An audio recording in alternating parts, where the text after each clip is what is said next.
পাবনা আতাইকুলায় ধর্ষণের অভিযোগে অভিযুক্ত বাড়ি এবং দোকান ঘরে আগুন, এলাকায় উত্তেজনা, অতিরিক্ত পুলিশ মোতায়েন।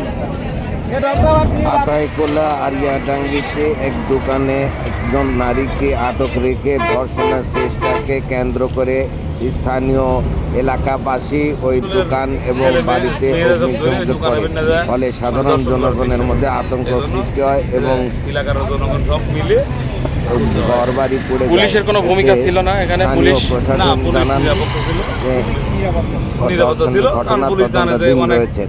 এই জায়গায় চারবারই ঘটনা ঘটে। এই জন্য মানুষ মানে জনগণ লাগে এই প্রতিষ্ঠানটা বাঁচানো যাবে, আমাদের ছেলেমেয়ের মান সম্মান বাঁচানোর জন্য এই কাজটা আমরা করছি সবাই মিলে। সবচেয়ে নিকৃষ্ট লোক থাকে তাহলে হচ্ছে এরা। আমরা সেদিনকে হচ্ছে আপনার খেলা দেখে খেলে টেলে যাচ্ছি বাড়ির, তো উনি এখানে একটা মেয়ের সাথে কথা বলতেছিল। তা আমার একটা ছোট ভাইও জিজ্ঞেস করলো যে আপনার কি হয়, বললো আমার ভাগিনা হয়। তাহলে ওই আমরা মনে করছি কিছু মতো হবি না, ওরে আত্মীয় স্বজন তাই চলে গেছি আমরা। তারপরে এই ঘটনা। কি ঘটনা? ধর্ষণ করা হয়েছে, পরে ধর্ষণ করা হয়েছে।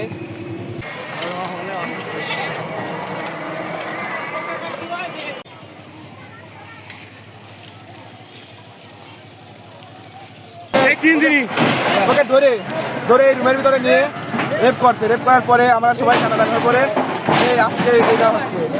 আর মেয়ে ক্লাস 7-এ পড়ে, আর যে চার আছে সে বয়স তার যার করেছে তার অত বড় সওয়াল আছে।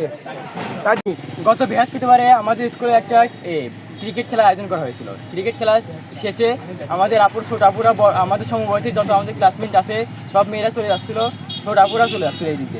ওই যে আপু ধর্ষণ হয়েছে ওই আপু বাড়ি চোদ্দহাটি এদিকে যাওয়া লাগে। সে আপু আমার কয়েকটা ফ্রেন্ড দেখছিল যে ধর্ষণ করছে, সে নাকি আমার ওই ছোট আপুর হাত ধরে টানাটানি করছিল। আমাদের ফ্রেন্ডরা মনে করছিল ও নাকি ভাই এমনি জোর এমনি ইয়ার্কি করছে। পরে যে রুমে এই ঘরে নিয়ে যা মানে ওনাকে আমার ছোট আপুকে ধর্ষণ করা হয়েছে। এর আগে এইবার 4বার হয়েছে।